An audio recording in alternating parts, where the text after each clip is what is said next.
కూడి వచ్చిన మీ అందరికీ కూడా ప్రభు అయిన యేసుక్రీస్తు వారి శ్రేష్ఠ నామంలో వందనాలు తెలియజేస్తున్నాను. సో మీరు మాట్లాడరా? మళ్ళీ తిరిగి చెప్పించాను. చాలా ఆనందంగా ఉంది. మరి మీరు 1వ తారీఖు నుంచి ఈ రోజు వరకు రోజుకి దాదాపు 7 గంటలు చక్కగా ప్రార్థనలో ఉండటానికి దేవుడు మీకు మంచి అవకాశాన్ని ఇచ్చారు. మీరందరూ, లేకపోతే నేనైనా సరే, మనం ఏ ప్రార్థనలు అయితే చేశామో ఆ ప్రార్థనలన్నీ దేవుడు ఆలకించారు. తగిన సమయంలో మనకి ఏం చేస్తారు? ఆయన జవాబును ఇస్తారు. నేను 7 రోజులు ప్రార్థన చేశాను, నాకు దేవుడు జవాబు ఇస్తున్నారు అన్న వాళ్ళు దేవునికి ఒకసారి స్తోత్రం చెప్పండి. విశ్వసిస్తున్నారా? మన ప్రార్థన 5 నిమిషాలు కూడా అర్థము కాదు. ప్రతి ప్రార్థన దేవుడు ఆలకిస్తారు, దానికి జవాబును ఆయన తగిన సమయంలో ఇస్తారు. ఇలాగన మరి సతీష్ గారిని, పాస్టర్ గారిని చూడటానికి మొట్టమొదటిసారిగా మిమ్మల్ని కూడా చూడటానికి దేవుడు అవకాశాన్ని ఇచ్చారు. మీ కొరకు ప్రతిరోజు కాదు కానీ మాకు దేవుడు గుర్తు చేసినప్పుడల్లా మీ కొరకు పరిచర్య కొరకు ప్రార్థన చేస్తున్నాం. మరి మొట్టమొదటిసారిగా నేను దాదాపుగా ఎక్కడ సన్మానం చేయించుకోవాలా. మరి సతీష్ గారు, పాస్టర్ గారు వాళ్ళు సన్మానించారు. అందుని బట్టి వాళ్ళు నేను హెచ్చిస్తున్నా. థ్యాంక్ యూ అండి, మీరు ఇలాగ అవకాశం ఇచ్చినందుకు. కొద్దిసేపు దేవుని వాక్యాన్ని విందాం. దానియేలు గ్రంథం 9వ అధ్యాయం. దానియేలు గ్రంథం 9వ అధ్యాయం 23వ వచనం, 10వ అధ్యాయం 11వ వచనం, 18, 19 వచనాలు ఉన్నాయి. వాటిని మనం జాగ్రత్తగా చదువుదాం.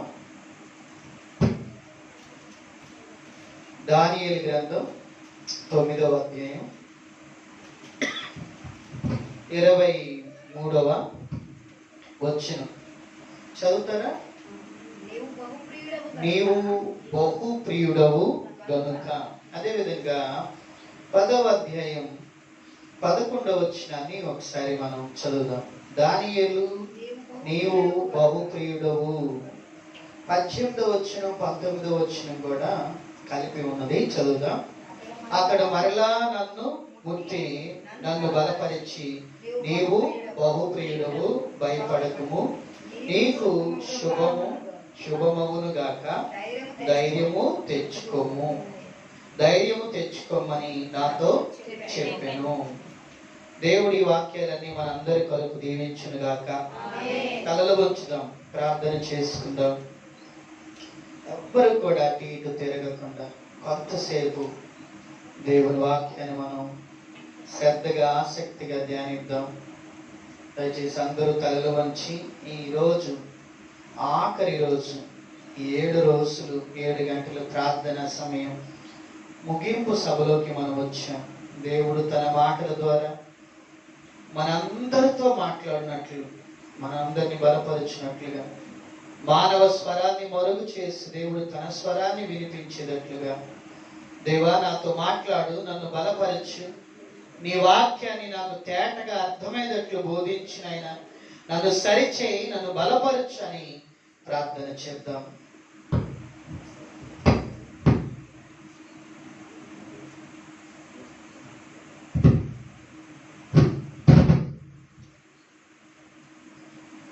ప్రార్థన చేసుకుందాం. పరిశుద్ధుడైన తండ్రి, మీ పాదాలకు వందనాలు, కృతజ్ఞతాస్తుతులు, స్తోత్రాలు తెలియజేస్తున్నాం.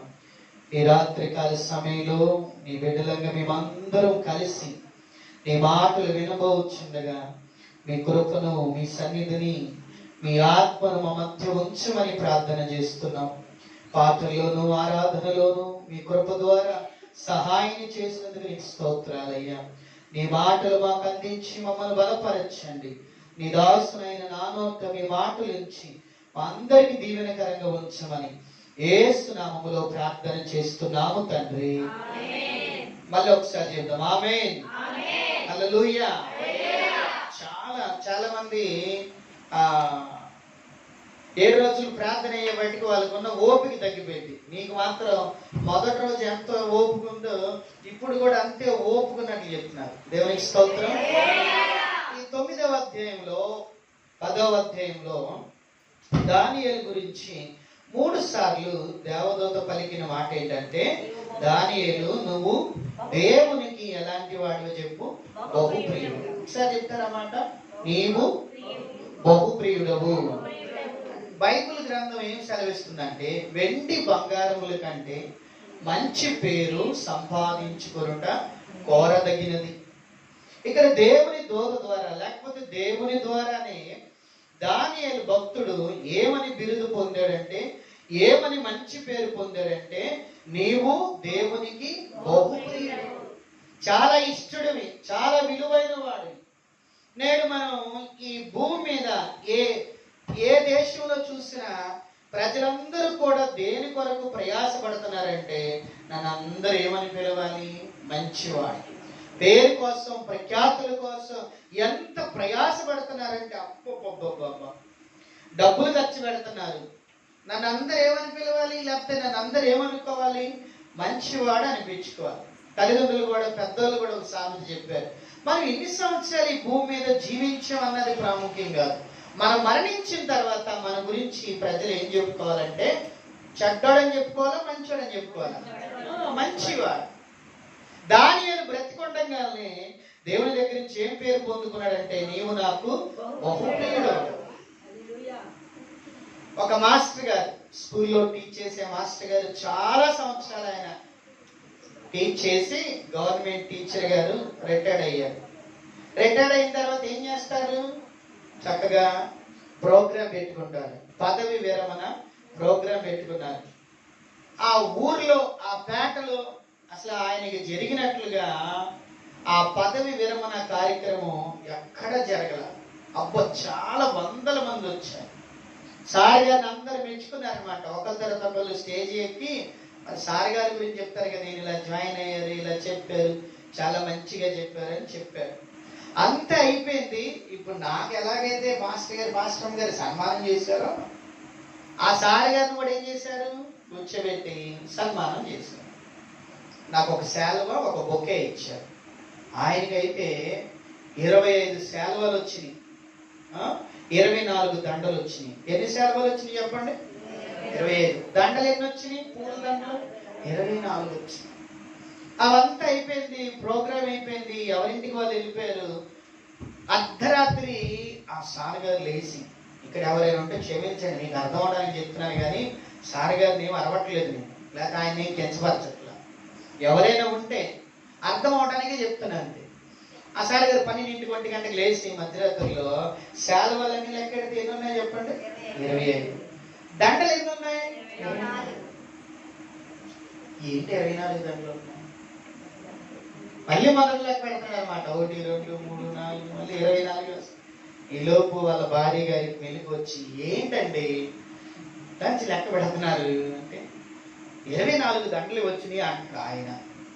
అసలు మీకు తెలుసా, మన ఊరిలో ఇంతకంటే ఎక్కువ సన్మానం జరిగిన వాళ్ళు ఎవరు లేరు, మీరే ఎక్కువ సన్మానం జరిగిన గ్రహీత, అసలు దాన్ని మెచ్చుకోవాలి, మీరు దానికి ఆనందపడాలి కదంటే, ఊరుకో, నేను 25 దండలకి డబ్బులు ఇచ్చా. ఎన్ని దండలకి డబ్బులు ఇచ్చాడంటేనా అంటే, ఇప్పుడు పేరు ఈయన డబ్బులు ఇచ్చి కొనుక్కున్నాడు కదా, అంటే ఎవరు ఇష్టపడే ఇలా సతీష్ గారు, నేను కూడా మీకు డబ్బులు ఏమి పంపించానా చెప్పండి. అలాగే నేను అందరి ముందు సన్మానించబడాలి, నేనేంటో చెప్పాలి, పంపించానేనా? లేదుగా. మొదటిసారి అనమాట సన్మానం యాక్చువల్గా చేయించుకోండి. ఏంటంటే అలాగంటారంటే, నేను 25 దండలకి డబ్బులు ఇస్తే ఒక దండ ఎవడో ఇలా శాలువలు అయితే వేసారు. అంటే ఇప్పుడు మనిషి పేరు కోసం ఏం చేశాడు, డబ్బులు ఇచ్చి. అప్పుడు వాళ్ళ భార్య గారు ఆయనకి వెళ్ళి తిరిగి చూసి, ఓహో తమరికి అసలు పేరు లేదనమాట, శాలువలకి దండలకి డబ్బులు ఇచ్చి పేరు తెచ్చుకున్నారు. ఇక్కడ దానియేలు అలాగే చేయలే, పేరు కోసం ఏం చేయలే. ఆయన చేసిన భక్తిని బట్టి దేవుడే ఆయన ఏమని పిలుస్తున్నారంటే, దేవదూత ద్వారా, దానియేలు నువ్వు దేవునికి బహు ప్రియమైన వాడివి. దేవునికి స్తోత్రం. దానియేలు ఈ పేరుని తన తనది కాని దేశంలో.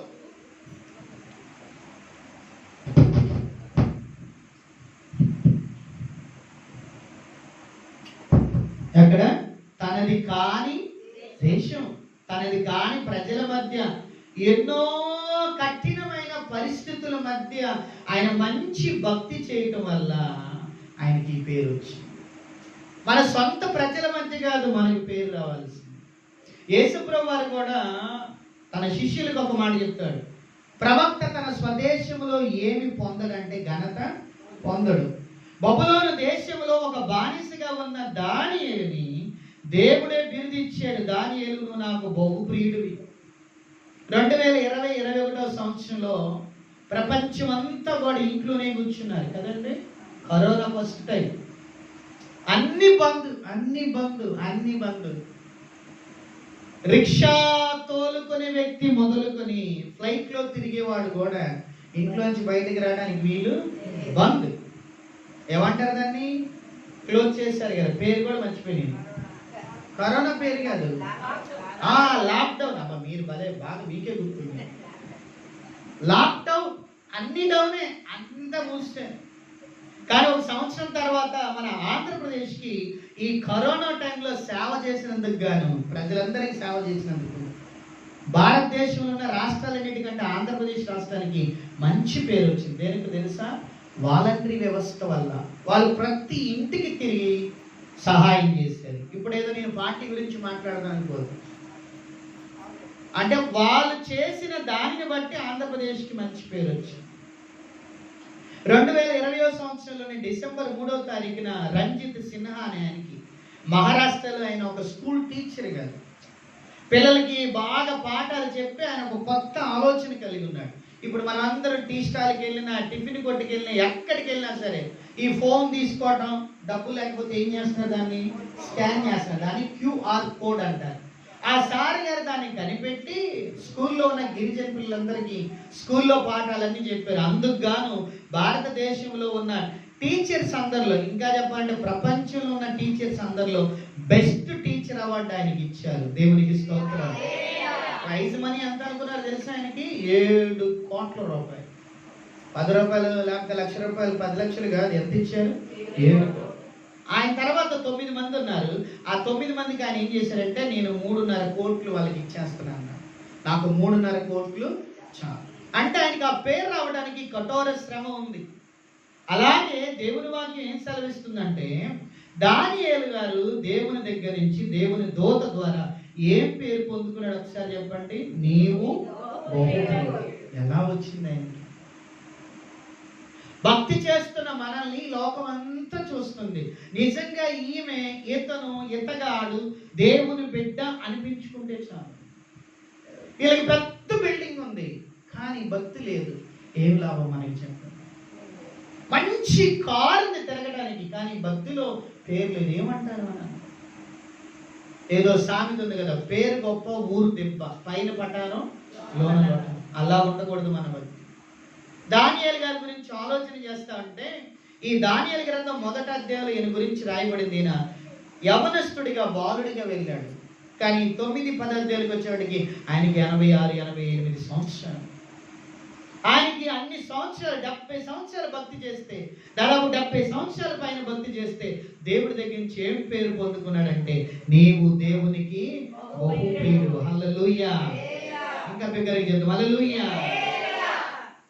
ఇలాంటి వాళ్ళు నాకు దొరకలేదు అనుకో, నేను అరిస్తే నా పోతుపోయింది. కానీ మీరు మంచిగా చెప్తున్నారు.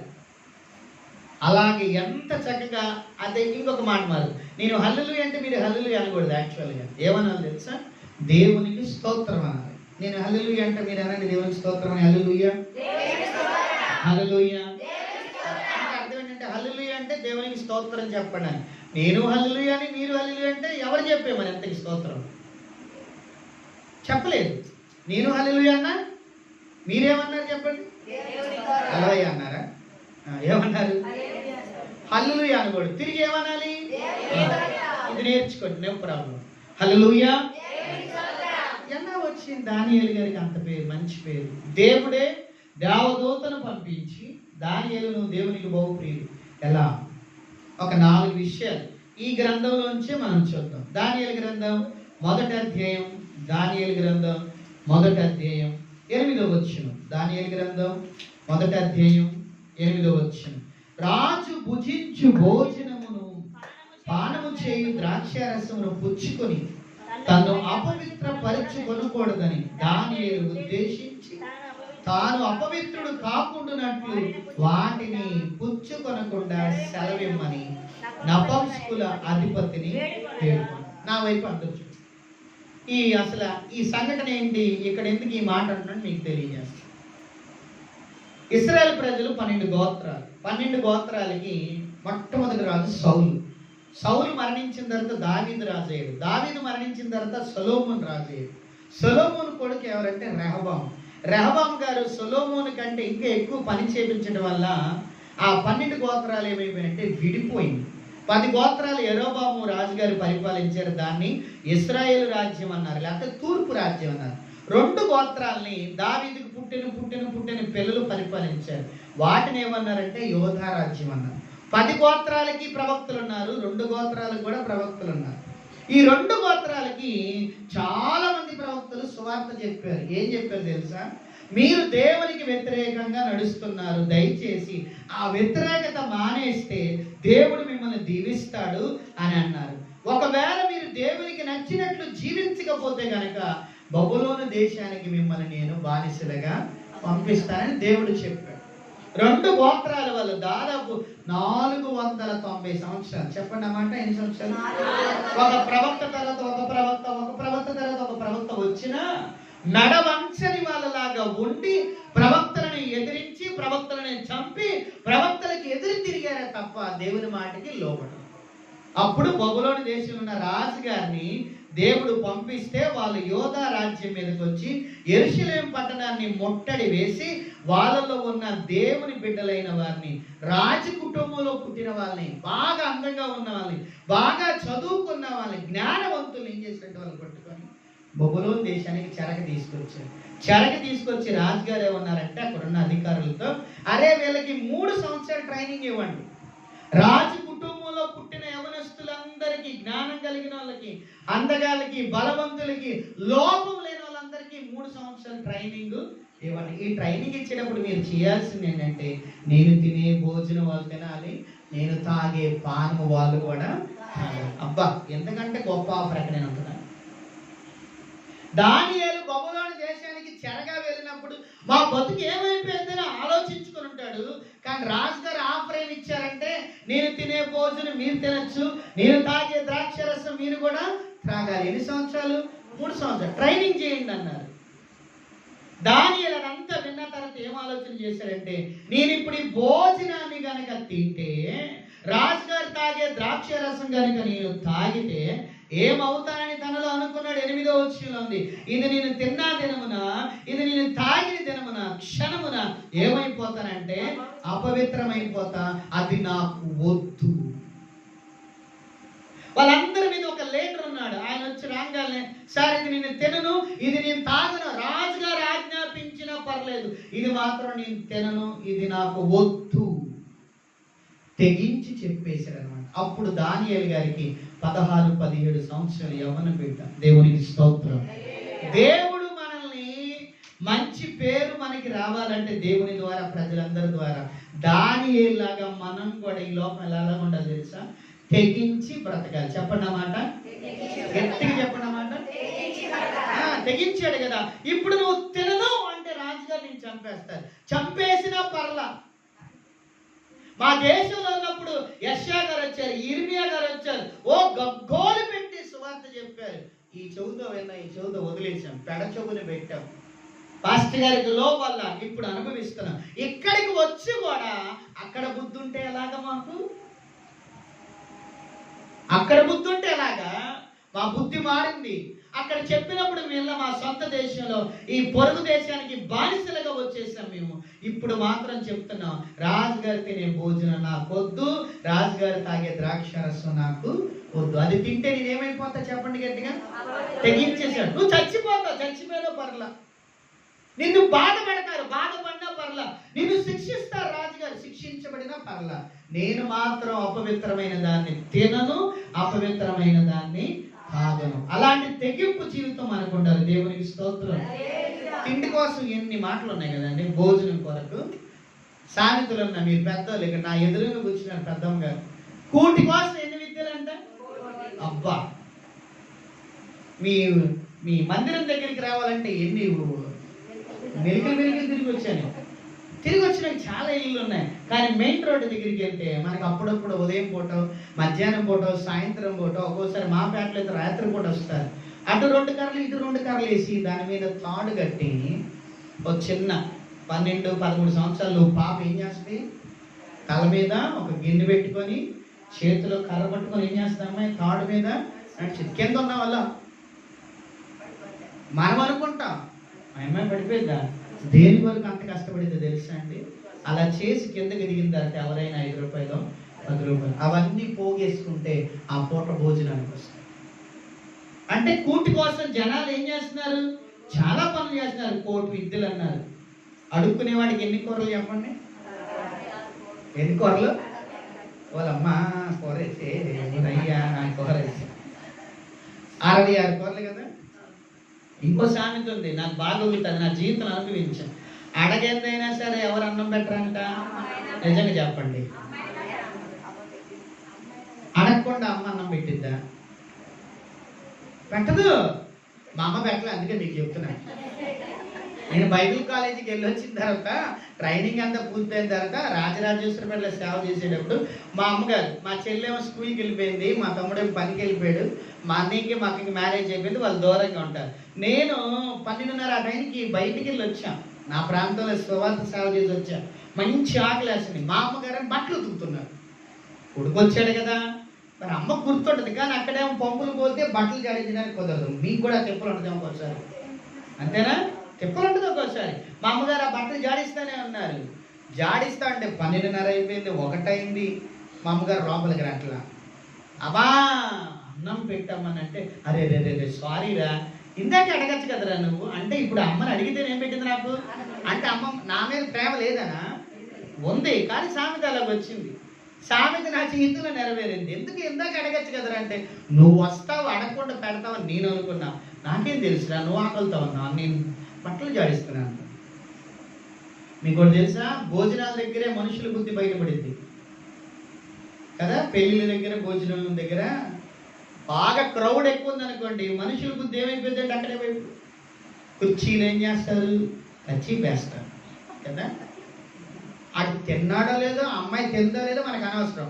అది కొద్దిగా ఇలా లెగిస్తే చాలు కచ్చి వేసేసి ఇది నాది అంటే, ఆ పూట భోజనం చేయకపోతే చచ్చిపోతారు మనుషులు, అంతేనా? ఇంకా కూర్చున్నా కానీ ఆ కుర్చీ పట్టుకొని ఇట్లా ఇట్లా ఆడికి మన ఏళ్ళు తగులుతూ ఉంటాయి భుజం దగ్గర. ఆడి ప్రశాంతంగా తిన్నామే 10 సార్లు వెనక్కి చూస్తాడు, అక్కడి నుంచి కదలమ్మా. ఎందుకంటే ఇంకొకటి వస్తాడు కదా. నేను చాలా పెళ్ళిలో చూసా, ఒకళ్ళ వెనకాల 3 ఉంటారు. అంటే 4 వంతులు అయిన తర్వాత వస్తుంది ఒకటి వంతు. భోజనాల దగ్గర మన బుద్ధి బయటపడింది. వాళ్ళు మంచినీళ్ళు తాగడానికి ఒక ప్లాస్టిక్ గ్లాస్ ఇచ్చారనుకో, మంచినీళ్ళన్నీ తాగేసి దాంట్లో బజ్జి, దాంట్లో కేసర, దాంట్లో అట్టిపండు వేసి, ఈ చేతికి పెరుగన్నం అలాగే ఉంటుంది, దాని మీద ఇలా కచ్చి వేసి మళ్ళీ ఇట్లా. అసలు అంటే నీ జీవితంలో అట్టిపండు తినలా, నీ జీవితంలో కేసర తినలా, నీ జీవితంలో అట్టిక బజ్జి తినలా, అప్పుడే వెళ్ళావు అనుకుంటా పెళ్ళికి. కరువో కాటకం అన్నట్టు. మరి మానవ బుద్ధి ఎక్కడ బయటపడింది? భోజనాల దగ్గరే కదా. ఇక్కడ దానియేలుకి చూడండి, మరి ఈయన చదువుకుంటే భోజనం పెడతా అన్నారు, వద్దన్నారు ఆయన. అడుక్కునేవాడికి 66 కూరలు అంటే, మరి రాజుగారు తినే భోజనానికి ఎన్ని కూరలు చేస్తారు, ఎంత రుచిగా చేస్తారు? అది వద్దన్నాడుగా. అడిగితేనే అమ్మన్నం పెట్టదా అన్నారు, కానీ ఈయన అడగకుండా ఏం చేశారు, 3 సంవత్సరాలు తినన్నారు. కానీ దానియేలు ఏం చేశారంటే, నేను అది తింటే అపవిత్రం అయిపోతాను అని చెప్పి తెగింపు కలిగి జీవించాడు. దేవునికి స్తోత్రం. భోజనం గురించి, తిండి గురించి, దాని గురించే పట్టించుకొని జీవితంలో ఆత్మీయతను కోల్పోయిన బైబిల్ చాలా మంది ఉన్నారు. ఏశావు ఏం చేశాడు తెలుసా? అన్న దగ్గరికి వెళ్ళాడు, తమ్ముడి దగ్గరికి వెళ్ళాడు, యాకోబు దగ్గరికి. వేటాడు వచ్చాడు ఏశావు గారు, ఏమి దొరకలా. యాకోబు గారు ఏం చేశారు, చక్కగా చిక్కుడుగాయలు కూర వండుతా ఉన్నారు. కలగూర వంట కాదు, చూడంగానే కొంతమంది స్త్రీలు వండుతారు, కూర చూడంగానే నచ్చిద్ది, కానీ తింటే మాత్రం చాలే. నేను మిమ్మల్ని తిట్టట్లా, కొంతమంది అందరు కాదు. కొంతమంది కూర చూడటానికి అస్సలు బాగోదు, కానీ దాన్ని చేసుకుంటే ఇంకొద్ది గుడ్డించమ్మా, ఇంకొద్ది గుడ్డించమ్మా అలా. మరి యాకోబు గారు ఎలా చేశారు కానీ ఆకలి మీద వచ్చిన ఏసేపు అడిగాడు, నాయన నువ్వు అన్నం పెట్టు నాయన అంటే ఆయన అన్నాడు, సరే నేను ఇప్పుడు భోజనం పెడతా, కూరేసి పెడతా, నీ జ్యేష్ఠత్వాన్ని నాకు ఇస్తావా అంటే ఏసావు ఏమీ ఆలోచన చేయకుండా ఒక్క పూట కూటి కోసం ఏం చేశాడు చెప్పండి, తన జ్యేష్ఠత్వాన్ని నమ్మేసి. అంటే తండ్రి తర్వాత తండ్రిలా అంటాడు. తండ్రికి ఎంత హక్కు ఉంటుందో, ఆయన మరణించిన తర్వాత కుటుంబాన్ని నడిపించవలసిన వాడు, అందరికీ బుద్ధి చెప్పవలసిన వాడు, ఒక్క పూట కూటి కోసం తన జ్యేష్ఠత్వాన్ని ఏం చేశాడు, అమ్మేసుకున్నాడు. ఇశ్రాయేలు ప్రజలను దేవుడు ఐగుప్తు దేశం అంటే బయటికి నడిపిస్తే అరణ్యంలో నడుస్తూ వాళ్ళు దేని కొరకు సనిగారో తెలుసా? ఆహారం కొరకే. దేవుడు మాకు మాంసం పెట్టగలడా? 20 లక్షల మంది ప్రజలను 10 అద్భుత కార్యాలు చేసి బయటికి తీసుకొచ్చిన దేవుడు, ఎర్ర సముద్రం వస్తే చీల్చిన దేవుడు, మంచినీళ్ళ కోసం వాళ్ళు బాధపడుతూ ఉంటే నారా నీటిని మధురంగా మార్చిన దేవుడు, వీళ్ళకి అన్నం పెట్టడం ఒక పెద్ద లెక్క. నువ్వు పెట్టగలవా? పెట్టగలడా దేవుడు? ఎక్కడ పడుతుంది దేవుని బిడ్డల యొక్క బుద్ధి? ఎక్కడ పడుతుంది దేవుని బిడ్డల యొక్క భక్తి? బయటికి ఎక్కడ వచ్చేస్తుందంటే ఫుడ్ దగ్గర. ఇక్కడ కూర్చొని ఆలోచన చేస్తున్న మీరు, మిమ్మల్ని పోషించలేనంత శక్తిహీనుడు కాదు మన దేవుడు. నువ్వు పుట్టిన నుంచి మరణించేంత వరకు నీకు ఎంత ఆహారమో అది దేవుడు దయచేయగలడు. దేవునికి స్తోత్రం, హల్లెలూయా. ఇశ్రాయేలు ప్రజలు సనిగారు కదండి.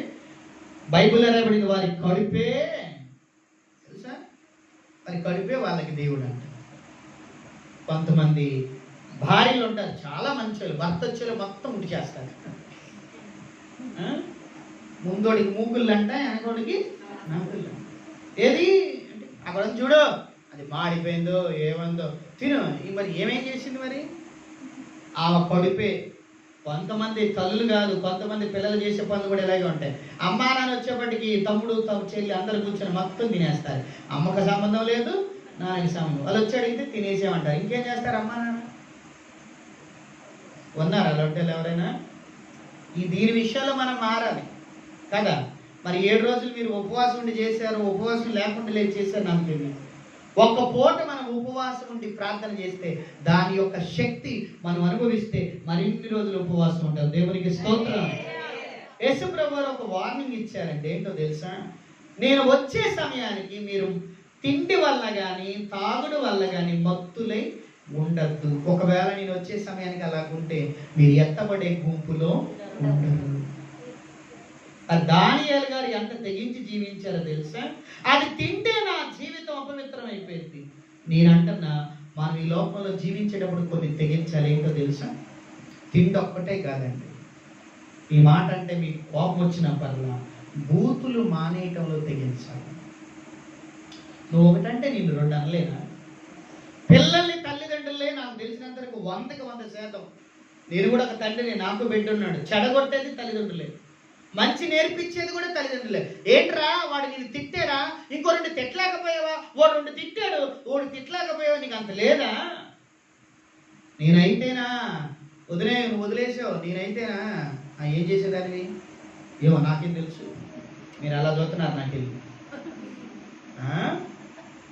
ప్రార్థనకు వస్తాం కానీ, ప్రార్థన చేస్తాం కానీ, వాక్యాలు చదువుతాం కానీ, 2 చేతులు ఎత్తి ఆరాధన చేస్తాం కానీ, ఈ నోట బూతులు ఎందుకు మానలేకపోతున్నాం? అది రావాలి, మానేయాలి.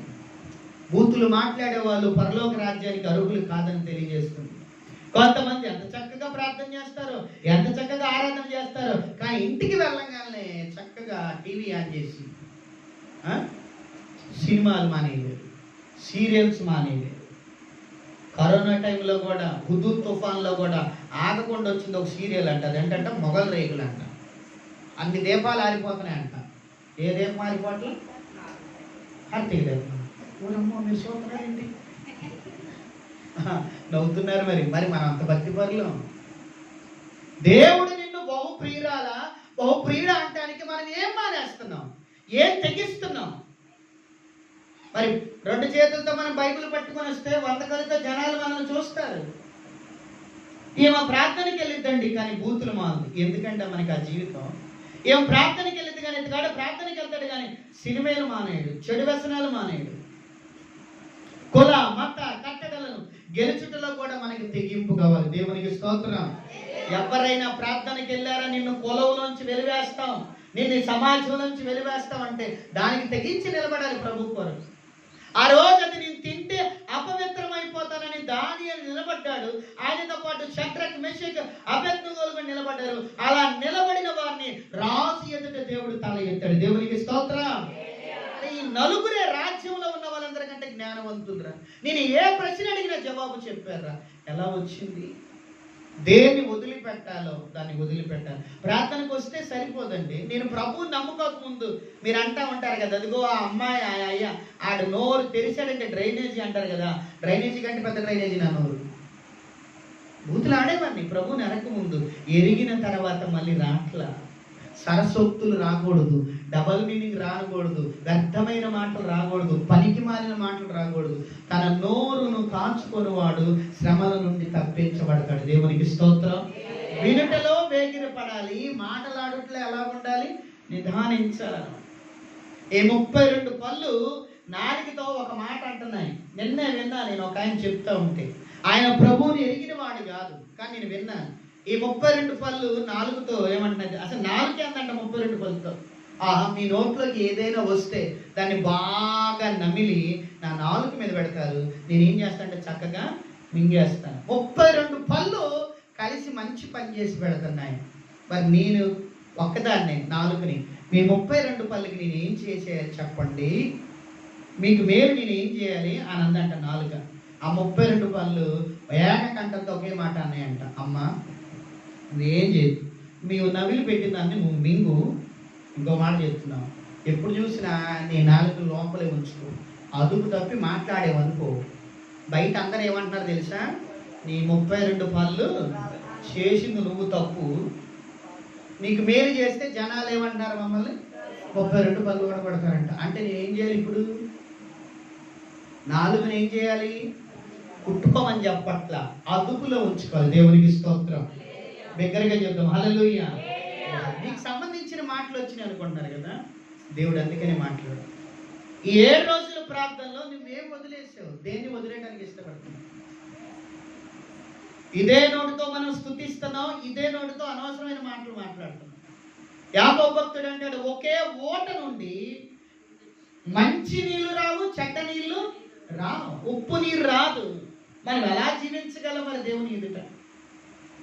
నేను చచ్చిపోయినా పర్లేదండి, నేను దీన్ని తిన్నాను, నేను చచ్చిపోయినా పర్లేదండి, నేను బూతులు మాట్లాడు. ప్రభు కొరకు నువ్వు నిలబడు, ప్రభు కొరకు నీ నోరుని కాపాడు. ఎన్ని తెగించాలో తెలుసా దేవుని కొరకు? లోక సంబంధమైన విషయాలన్నీ, చెడు వ్యసనాలన్నీ, చెడు అలవాట్లన్నీ మనం మానేసుదము గాక. మానేయాలి, విడిచిపెట్టే. దేవుడికి అయిష్టమైనది ఏదైనా ఉందా? ఈ ప్రార్థన ఎందరితో ఆలోచన చేసి ఈరోజు నేను దీన్ని వదిలిపెడతానే, ప్రభువా నీ దగ్గర నుంచి నాకు మంచి పేరు రావాలి. ప్రభు దగ్గర నుంచి నీకు మంచి పేరు రావాలంటే, సమాజంలో కూడా నీకు మంచి పేరు రావాలంటే దానియేలు లాంటి తెగింపు జీవితాన్ని దేవుడు నీకు అనుగ్రహించును గాక. రెండవది 5వ అధ్యాయానికి వెళ్దాం. 5వ అధ్యాయం దానియేలు గ్రంథం 5వ అధ్యాయం 17-18 వచనాలు. దానియేలు గ్రంథం 5వ అధ్యాయం 17-18 వచనాలు. అందుకు దానియేలు ఇట్లా, నేను నీ దానములు నీ యొద్ద ఉంచుకొనుము, నీ బహుమానములు మరి ఎవరికైనా ఇమ్ము. అయితే నేను ఈ రాతను చదువుతా, దాని భావాన్ని రాజునకు తెలియజేస్తా. చాలా. ఆ 17వ వచనంలో ఇప్పుడు నెబుకద్నెజరు ఉన్నాడు కదా, నెబుకద్నెజరు గారు మరణించిన తర్వాత మరొక రాజు అయ్యారు. ఆయన మరణించిన తర్వాత ఆ బబులోను దేశానికి రాజు ఎవరయ్యారంటే 5వ అధ్యాయం 1వ వచనంలో చదువుతారా? రాజగు బెల్షస్సరు. ఎవరండి ఆయన? బెల్షస్సరు 1000 మంది అధిపతులను పిలిపించి, వాళ్ళ భార్యలను పిలిపించి ఆయన ఒక విందు చేస్తా ఉన్నాడు. 2వ వచనంలో ఉంది చూడండి, 1వ వచనంలోనే ఉంది. 1000 మంది గొప్ప విందు చేయించి ఆ 1000 మందితో కలిసి ద్రాక్షారసం మందు తాగుతూ అన్నాడు. బెల్షస్సరు ద్రాక్షారసమును త్రాగుచుండగా తానును తన అధిపతులను తన రాణులను తన ఉపపత్నులను వాటిలో ద్రాక్షారసము పోసి త్రాగునట్లు తన తండ్రి యొక్క నెబుకద్నెజరు యెరూషలేములోని ఆలయములో నుండి తెచ్చిన వెండి బంగారు పాత్రలు తెమ్మని ఆజ్ఞయించాడు. రాజుగారు తలుచుకుంటే దెబ్బలు పొదువు అన్నట్లు దేవుని పవిత్రమైన ప్రతిష్ఠితమైన వస్తువుల్లో మందు తాగాలనిపించింది. అసలు మందు తాగటమే రైటా రాంగా? చాలా తప్పది. మద్యం జీవితాన్ని పాడు చేస్తుంది. మా పేటలో మా మందిరంలో జరిగిన ఒక సంగతి చెప్తా. మద్యం ఎంత డేంజర్. భార్య 15 రూపాయలు ఇవ్వలేదని, మందుకు తక్కువైతే ఇవ్వలేదని ఈ వైరు తీసుకొని ఆ మెడకేసి లాగి చంపేశాడు ఆయన. కేవలం 15 రూపాయలు మందుకు తక్కువైంది. దానికి బానిస ఆయన. రాజుగారు కూడా ఇక్కడ మందుకు బానిస, తాగుతున్నాడు. అదే తప్పు అనుకుంటే దేవుని ఆలయంలో ప్రతిష్ఠించబడిన వస్తువులను వీళ్ళ తాతగారు తీసుకొస్తే అవి తీసుకురండిరా, ఆ బంగారు పాత్రలో వెండి పాత్రలో మద్యాన్ని పోసుకొని తాగుదాం అంటే రాజుగారు చెప్పారని వాళ్ళు వెళ్ళారు.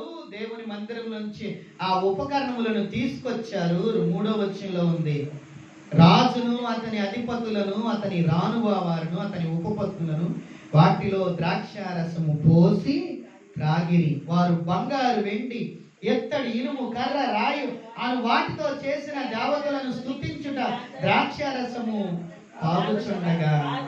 బాబా, పరిశుద్ధాత్మ దేవుడు ఎంత చక్కగా రాయించాడు. ఆయన అలా తాగుతానే ఉన్నాడు. తందనాలు ఆడుతూ ఉన్నారు. అందరు హ్యాపీగా ఉన్నారు. వాళ్ళు ఏం మాట్లాడుతున్నారో వాళ్ళకి అర్థం కావట్లా, ఎవరిని ఆరాధిస్తున్నారో వాళ్ళకి తెలియట్లా, తాగుతూనే ఉన్నారు, తందనాలు ఆడుతూ ఉన్నాడు. అదే టైంలో ఆ గడియలోనే మానవ హస్తపు వ్రేలు కనబడి దీపము దగ్గర రాజు యొక్క నగరు గోడ పోత మీద ఏదో ఒక రాత రాయించు ఉండెను. రాజు ఆ హస్తమును రాయిట చూడగా అతని ముఖం ఏమైపోయింది? దెబ్బకి మందు తాగిన మత్తు దిగిపోయింది, మాడిపోయింది ముఖం, విచారం అయిపోయింది. అతడు మనసునందు ఏం చేశాడు? కలవరపడిపోయాడు. అతని నడుము కీళ్ళు వదిలి అతని మోకాలు ఏమైపోయి కొట్టుకుంటా ఉన్నాడు, ఇంకా ఒలుగుతా ఉన్నాడు అనమాట. అందరిని పిలిచాడు. అరే, అక్కడ లైట్ దగ్గర, దీపం దగ్గర మానవ హస్తం వచ్చేదో రాత రాసింది, దాన్ని ఎవడైనా చదివి దాని అర్థం చెప్పండి రా. వాడికి నేను ఏం చేస్తాను తెలుసా? మేడకి కంఠభూషణాన్ని ధరింపజేస్తా, రాజవస్త్రాలు వేస్తా, ఉదరంగు వస్త్రాలు వేస్తా, ఈ రాజ్యానికి 3వ అధిపతిని చేస్తా అంటే అందరూ వస్తున్నారు, దాన్ని చదువుతున్నారు. అసలు చదవడానికి అది తెలియట్లేదు. వాళ్ళు దాన్ని చూస్తున్నారు, వెళ్ళిపోతున్నారు, చూస్తున్నారు, వెళ్ళిపోతున్నారు, చూస్తున్నారు, వెళ్ళిపోతున్నారు. ఈ లోపు రాణి వచ్చి, నువ్వు ఎందుకు భయపడతావు? నీ నాన్నగారి కాలంలో ఒక ఆయన ఉన్నాడు, ఆయన పేరు దానియేలు. దేవునికి స్తోత్రం చెబుతాడు. ఆయన కళలకు దాని భావాన్ని అర్థం చెప్పగలిగిన వాడు. ఆయన పిలిపించంటే దానియేలు పిలిపిస్తే దానియేలు గారితో రాజు అన్నాడు, నువ్వు అది చెప్పు, ఏమిస్తాను తెలుసా నీకు? 7వ వచనంలో ఏమేమి ఇస్తా అన్నాడు చూడండి ఒకసారి. ఉంటుంది ఎంత చక్కగా ఉంటుంది. ఓదారంగు వస్త్రం ఇస్తా, మెడకు సువర్ణమయమైన కంఠభూషణం ఇస్తా, రాజ్యములో నిన్ను 3వ అధిపతిగా చేస్తా. ఇంతకంటే గొప్ప అవకాశం దానియేలుకి వచ్చిద్దా? చెప్పండి. రానే. ఎందుకు మీకు చెప్తా, మీ ఇక్కడ చిన్నపిల్లలు ఉన్నారు, అలా 5వ తరగతి 4వ తరగతి ఏదైనా చదవండి. మీ ఇంట్లో బాగా అడవుడికి ఏదైనా వంట చేసుకున్నప్పుడు ఒక వస్తువు మర్చిపోయారు, ఉల్లిపోయా టమాటా ఏదో మర్చిపోతారు ఒకసారి. అరే 1/4 కేజీ టమాటాలు తీసుకురాని 10 రూపాయలు ఇచ్చాను, వాడు అక్కడి నుంచి కదులుతాడా? అలాగే అడ్నీకి వెళ్ళేది వస్తూ ఉంటాడు. ఎందుకో తెలుసా? ఇది తెస్తే నాకేంటి అది ఎర్ర బాబు డేచా కూర పొయ్యి మీద ఉందని వెళ్ళరంటే నాకేంటి చెప్పు అంటే బయట వాళ్ళు కాదండి. ఒక్కోసారి ఇంట్లో పిల్లలు కూడా దౌర్జన్యం చేస్తూ ఉంటారు. మా అబ్బాయి ఇంకా చేయలేదు, ఇప్పుడు ఆడికి 6వ సంవత్సరమే, ఇంకో సంవత్సరం వస్తే చేస్తాడేమో నాకు తెలియదు. అందరికి సహజమే అది. నాకేంటి అంటే ఇక్కడ అవకాశం చూడండి. నాకేంటి అనగకు ముందే దానియేలుకి రాజుగారు ఏం చెప్తున్నారు? ఆ రాతను చదివి దాని అర్థం చెప్తే నీకు ఓదారంగు వస్త్రాన్ని ఇస్తా, మెడకు కంఠభూషణాన్ని ధరింపజేస్తా, నువ్వు 3వ రాజుగా అధిపతిగా ఈ రాజ్యం మీద ఉంటావంటే దానియేలు ఏమన్నాడు తెలుసా? 17వ వచనంలో ఎంత చక్కగా ఉందో, నీ దానములు నీ యొద్ద ఉంచుకో, నీ బహుమానములు మరి ఎవరికైనా ఇమ్ము. అయితే నేను ఈ రాతను చదువు బ్రతుకుతా దాని భావాన్ని నీకు తెలియజేస్తా. దేవునికి స్తోత్రం. దేవుడు తనకిచ్చిన తలాంతుని ధనాని కోసం, డబ్బు కోసం, పేరు కోసం, ప్రఖ్యాతుల కోసం, సన్మానాల కోసం అమ్ముకున్నవాడుగా దానియేలు. దేవుడు తనకు ఒక తలాంతి ఇచ్చాడు, వరాన్ని ఇచ్చాడు. ఇక్కడ ఉన్న వాళ్ళందరికీ ఏదో ఒక తలాంతి ఇస్తాడు. కొంతమందికి ప్రార్థన చేసే వరం ఇస్తాడు, కొంతమందికి పాటలు పాడే వరాన్ని ఇస్తాడు, కొంతమందికి చక్కగా తప్పులు లేకుండా వాక్యాన్ని చదివే వరాన్ని ఇస్తాడు, కొంతమందికి తప్పులు లేకుండా ఇతరులకు సువార్త చెప్పే వరాన్ని ఇస్తాడు, కొంతమందికి పాటలు చక్కగా పాడతారు. వాళ్ళు పాడుతూ ఉంటే ప్రభు సన్నిధి అక్కడ ఉన్నట్లు అనిపిస్తుంది. అంత మంచి స్వరాన్ని ఇస్తాడు దేవుడు. దానియేలుకి ఇచ్చిన తలాంతు, టాలెంట్ ఏంటంటే ఎవరికైనా కళ వచ్చింది అనుకోండి, ఒకవేళ ఆ కళ మర్చిపోయినా సరే ప్రార్థన చేసి ఏం చేస్తాడు తెలుసా? ఆ కళ చెప్తాడు, ఆ కళ యొక్క అర్థం కూడా చెప్తాడు. దేవుడికి స్తోత్రం. రాజుగారే పిలిచి అది చదువు, నీకు నేను అధిపతిని చేస్తాను, బంగారాన్ని ఇస్తాను, వెండిని ఇస్తాను, తర్వాత నీకు ఓదారంగు వస్త్రాన్ని ఇస్తానంటే ఏమంటున్నాడు ఆయన? దానియేలు దీన్ని క్యాష్ చేసుకోవాలా, నాకు అది సరిపోదు, ఇంకా ఎక్కువ కావాలని చెప్పలేదు ఆయన. నీ తర్వాత నేనే అధిపతులు అవుతానని చెప్పలా. తన తలాంతుని, దేవుడిచ్చిన ఆధిక్యతను రాజుగారి పాదాల దగ్గర పెట్టి క్యాష్ చేసుకోలేదండి. ఇదే అదను అనుకోలేదు ఆయన, దాన్ని నమ్ముకోలే. ఏమంటున్నాడు తెలుసా? ఇంకొకటికి ఇచ్చేసుకో, ఇంకొకటికి ఇచ్చేసుకో, కానీ రాజుగారికి కళ ఆ రాత చదువుతాను, దాని అర్థాన్ని చెప్తానని దేవుని యొక్క తలాంతును అమ్ముకోకుండా కాపాడుకున్నవాడు. దేవునికి స్తోత్రం. మనకు కూడా దేవుడు ఏదైనా తలాంతునిస్తే అమ్ముకోవడానికి ఇష్టపడకూడదు. 20 వెండి నాణ్యాల కోసం సొంత తమ్ముడిని అన్నలు ఏం చేశారు? ఇష్మాయేలీలకి ఏం చేశారు చెప్పండి? అమ్మేశారు. అన్నా నన్ను ఎందుకు అమ్ముతున్నావు, నేను ఏం చేశాను అసలు అని అడిగినా దానికి జవాబు చెప్పకుండా ఏం చేశారు? యోసేపుని అమ్మేసింది ఎవరు? బయట వాళ్ళు కాదు, ఒక్క నన్న బిడ్డలే, ఒక్క కంచంలోనే తిన్నవాళ్ళు, ఒక ఇంట్లోనే ఉండేవాళ్ళు, కేవలం ఇంటి నాణాలకు ఏం చేశారు? యోసేపుని అమ్మేశారు. కొద్దిగా అధికారం కోసం, బంగారం కోసం బిలాము ఏం చేశాడు తెలుసా? దేవుని ప్రజలను శపించడానికి ముందుకెళ్ళాడు. ఆకాను కొద్దిగా బంగారం కోసం, వస్త్రం కోసం దేవుని యొక్క ఆజ్ఞను మీరాడు. సంసోని దిలీలా ఏం చేసింది తెలుసా? బంగారం కోసం అప్పగించేసింది ఫిలిష్తీయులకి. ఇంకోటి చెప్తున్నాను, సమూయేలు యొక్క బిడ్డలు న్యాయాన్ని డబ్బు కోసం ఏం చేశారు తెలుసా? అన్యాయంగా మార్చేశారు. మీ అందరికీ తెలుసు, ఎలీషా దగ్గర ఒక పనివాడు ఉన్నాడు. ఎవరైనా? గేహాజీ. గేహాజీ ఏం చేశాడు చెప్పండి? అబద్ధం ఆడి ఏమేమి తెచ్చుకున్నాడు? బట్టలు, ఇంకా చెప్పండి, వెండిని తెచ్చుకున్నాడు. ఏమైనా ధరించుకున్నాడా? యేసు ప్రభువుని కూడా ఇస్కరియోతు యోధ దేని కొరకు అమ్మేశాడు? 30. నేను అంటున్నా, నీ భక్తిని దేని కొరకు అమ్మేసుకుంటావు కదండి? అధికారం ఇస్తే, డబ్బు ఇస్తే, ఈ మాట నేను సీరియస్గా చాలా గట్టిగా చెప్పాలనుకున్నా. ఆదివారం నీకు 100 కంటే ఇంకొక 100 ఎగస్ట్రా ఇస్తావంటే ఎంతమంది ఆరాధనలో కూర్చుంటారు? ఆ రోజు ఆరాధనకి ఎగనామలు. నీ డబ్బు నాకు అవసరం లేదయ్యా, నీ బంగారం నాకు అవసరం లేదయ్యా, నీ అధికారం నాకేం అవసరం లేదు నాయన, నీది నీ దగ్గరే ఉంచుకో నాయన.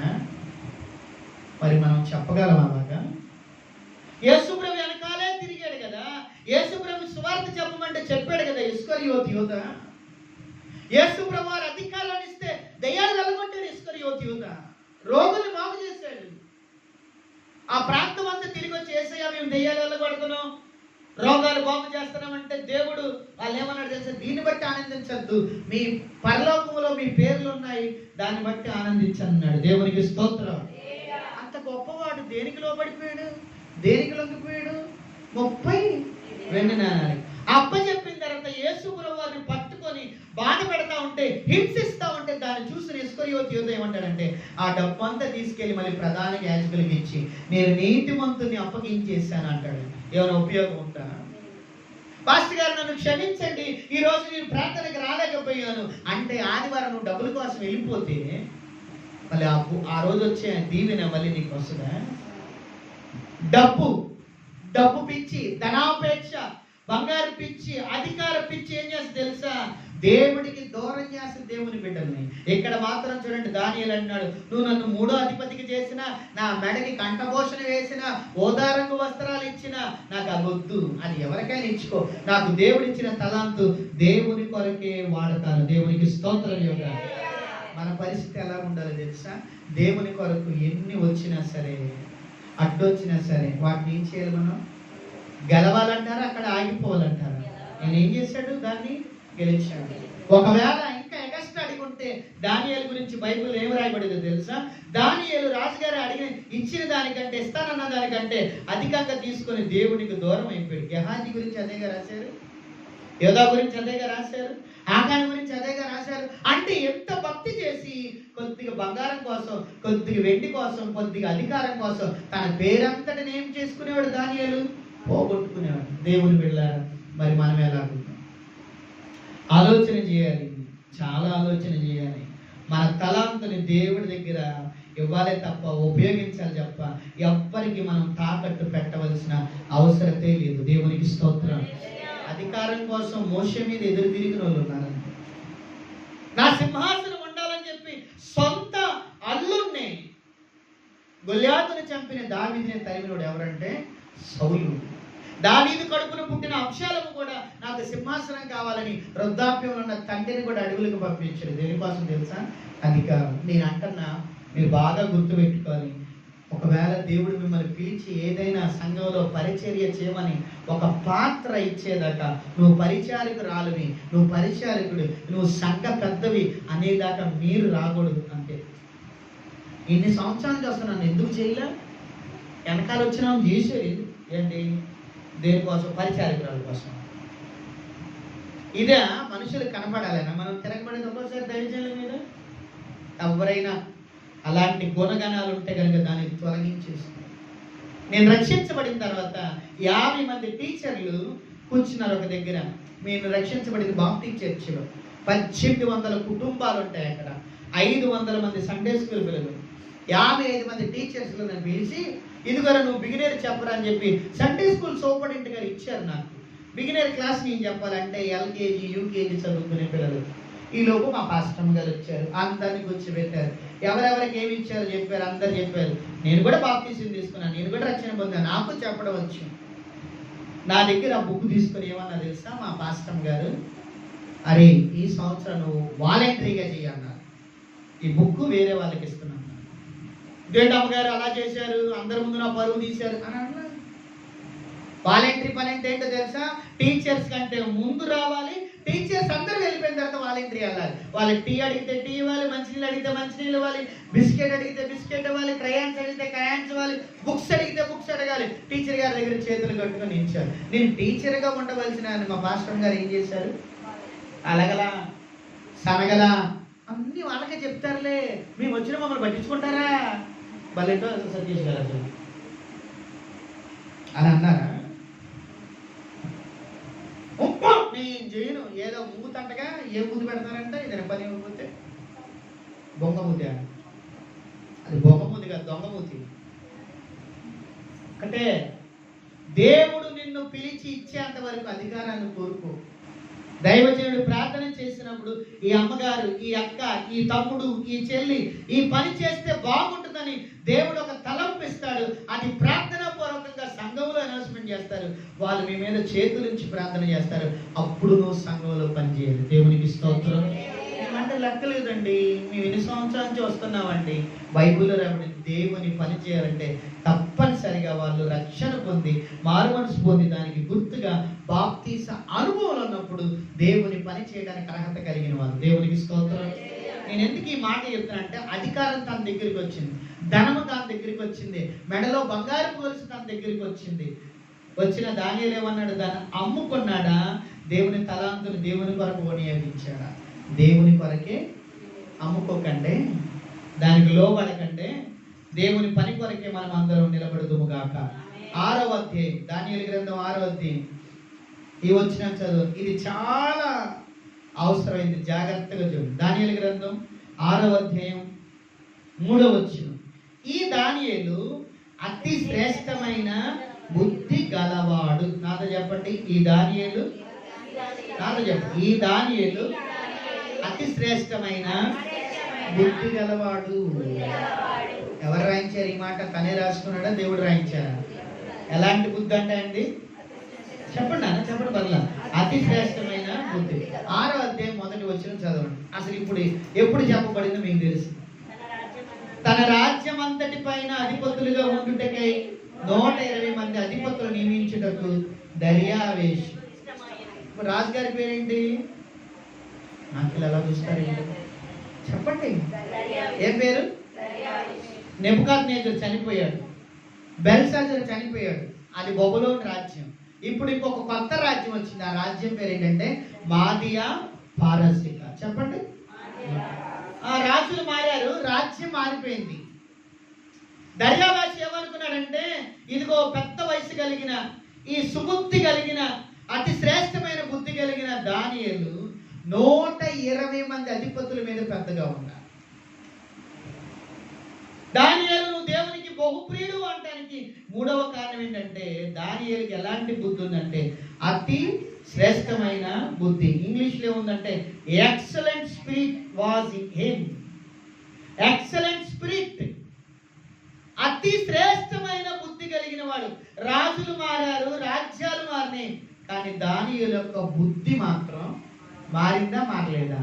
ఏంటి చెప్పండి. ఏదో అంటారు కదండి, ఈడు మనిషి మంచోడే కానీ డాష్ అది బాగోదంటారు. గుణం మంచిది కాదంటారు. గుణం అంటేనే మనస్సు. బుద్ధి అంటేనే ఇంగ్లీష్లో ఏముందంటే మైండ్. మైండ్ అంటే మనస్సు. మీకు మెదడుకి మైండ్కి తేడా తెలుసా? వీడికి బుర్ర ఉంది కానీ ఏమి లేదంటారు చెప్పండి, మైండ్ లేదంటారు. అదే తేడా. చిన్న మెదడు అంటారు కదా, చిన్న మెదడు ఇక్కడ ఉంటుంది, మన వెనకాల ఉంటుంది. అందుకని పిల్లల్ని టీచర్లు ఎక్కడ కొట్టరు, తల్లిదండ్రులు కూడా కొట్టకూడదు. ఇక్కడ ఈ చిన్న మెదడు అది కనబడిద్ది. 10 కోట్ల కణాలతో ఉండేది అనమాట చిన్న మెదడు. సతీష్ గారు మంచిగా ఉన్నాయా?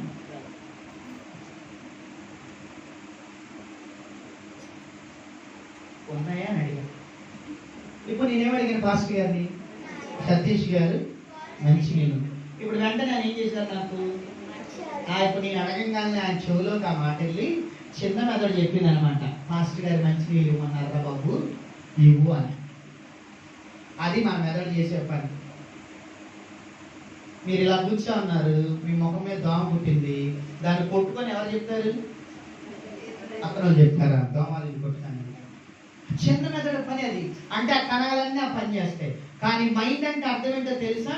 ఆ చిన్న మెదడులోంచి వచ్చే ఆలోచనలు. ఇంగ్లీష్లో ఉంది మైండ్ అంటే ఏంటి అర్థం, నాతో చెప్పండి. థాట్స్ చెప్పండి అందరూ. ఆలోచనలు. ఇంకోటి చెప్పండి, ఎమోషన్స్, భావోద్రేకాలు. ఏ అని ఉంది యాటిట్యూడ్ అంటే వైఖరి. ఎం అని ఉంటుంది మైండ్ అంటే జ్ఞాపక శక్తి, మెమొరీ పవర్. దానియేలు ఎలాంటి వాడు తెలుసా? దేవుడి దగ్గర నుంచి ఎందుకు పేరు పొందుకున్నాడు తెలుసా? ఆయన ఆలోచనలు మంచివి, ఆయన భావోద్రేకాలు మంచివి, ఆయన వైఖరి మంచిది, ఆయనకి దేవుని పట్ల ఉన్న జ్ఞాపక శక్తి మంచిది. దేవునికి స్తోత్రం. ఇంకా బిగ్గరగా చేద్దాం. అందుకు హల్లెలూయా. అందుకని యేసుప్రభు ఏమన్నారు తెలుసా? మీ బుర్ర మారాలని చెప్పలేదు ఆయన. ఏం మారాలని చెప్పారు ఆయన? మీ మెదడు మారాలని చెప్పలా. ఏం మారాలి? మీ మనస్సు మారి. మా దేవుని రాజ్యం సమీపించున్నది కాబట్టి మీరు ఏం మార్చుకోవాలంటే మనసు మారాలి, మన ఆలోచన విధానం మారాలి. ప్రభు దగ్గరికి రాకముందు చెడ్డ ఆలోచనలు ఉన్నాయి, నో ప్రాబ్లం. ప్రభు దగ్గరికి వచ్చినా కూడా చెడ్డ ఆలోచనలు ఉంటే, ప్రార్థనకి రాకముందు ఏయో పిచ్చి ఆలోచన చేసావు, అనుకోని మాటలు అన్నావు, ఎలా పడితే అలా నడిచావు. మరి ప్రభు దగ్గరికి వచ్చినా కూడా అదే వైఖరి, అదే ఆలోచనలు, అదే నడవడి ఉంటే నిన్ను మంచి బుద్ధి అంటారు, నిన్ను మంచి మనసు అంటారు. మీ మనస్సు మారి రూపాంతరం పొందాలి. కొంతమంది పైన మార్చుకుంటారు, నాలాగా తెల్ల డ్రెస్ తీసుకొస్తారేమో, కానీ కోసి చూస్తే ఇది సామెత ఉంది కదా, మేడి పంటి చూడు మేలుమయుండు, పొట్ట విప్పు చూడు. మీ బుర్రని కోసి, మీ మెదడుని కోసి ఆలోచన దీని మీద పెట్టామనుకోండి, ప్రభు మెచ్చుకుంటాడా? అలా అంత డైరెక్ట్ చెప్పి మెచ్చుకోడని దేవుడు మాట్లాడుతున్నాడు. పైకి బాగానే ఉన్నాం, మరి మన ఆలోచనలు ఎందుకు? మన వైఖరి ఏంటి? మన విధానం ఏంటి? మన నడవడిక ఏంటి? రాజులు మారారు, రాజ్యాలు మారి. దర్యావేషుకి దానియేలు గురించి అంతగా తెలియదు. ఎంక్వైరీ చేస్తే దానియేలు మంచోడని తెలిసింది.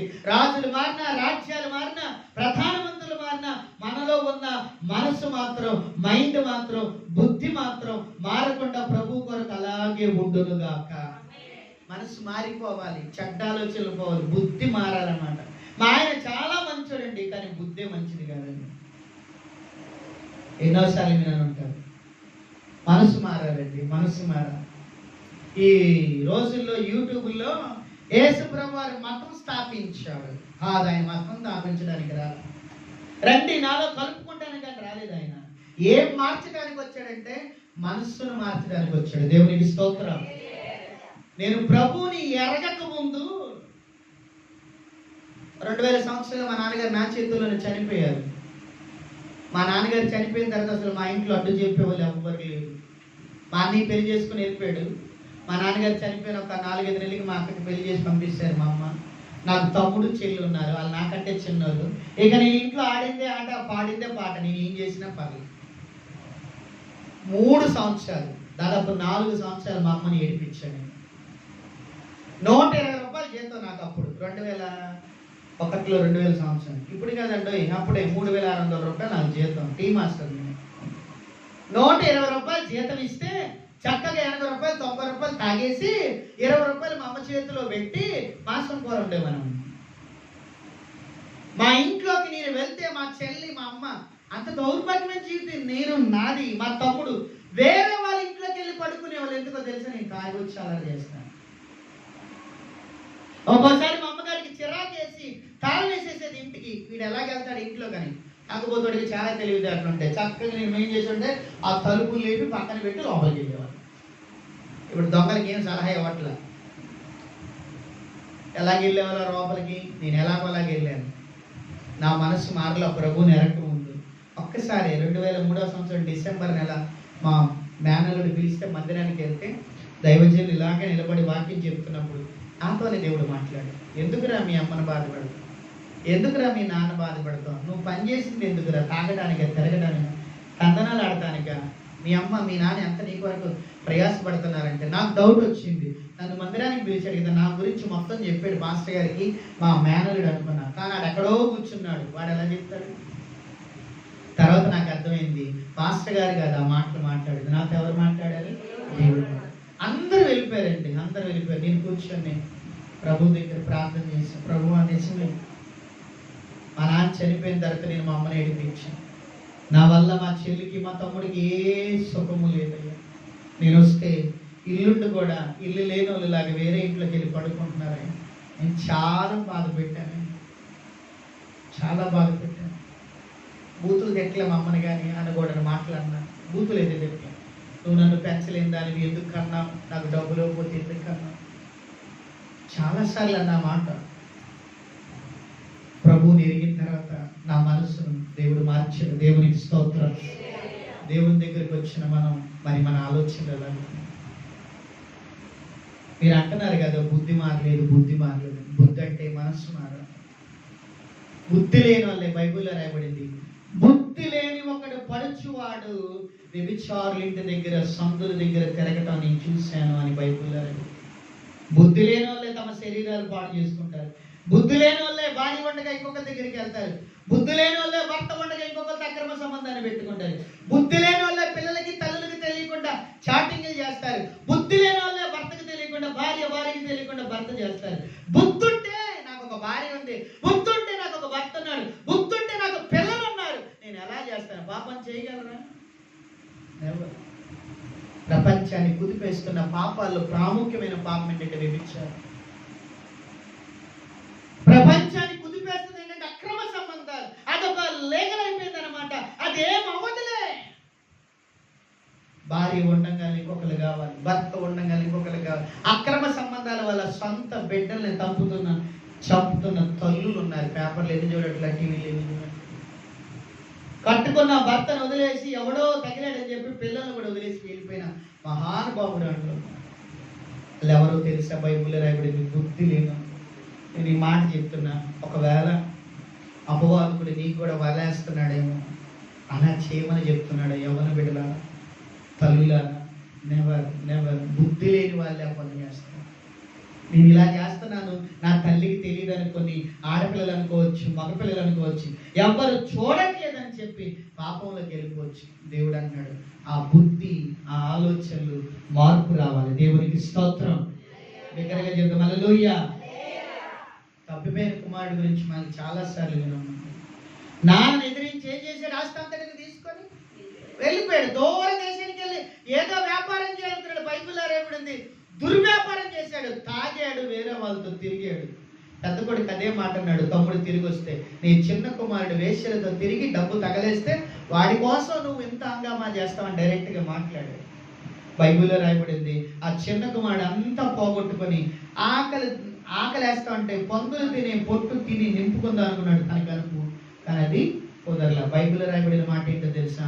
దానికి బుద్ధి వచ్చినప్పుడు నేను ఎవరిని, నేను ఎక్కడ ఉండాలి? మా తండ్రి ఇంటి దగ్గర ఉండాలి. అక్కడ మా తండ్రి ఇంటి దగ్గర చాలా మంది పనులు ఉన్నారు. వాళ్ళకి అన్నం ఉంది, నాకు అన్నం లేదు.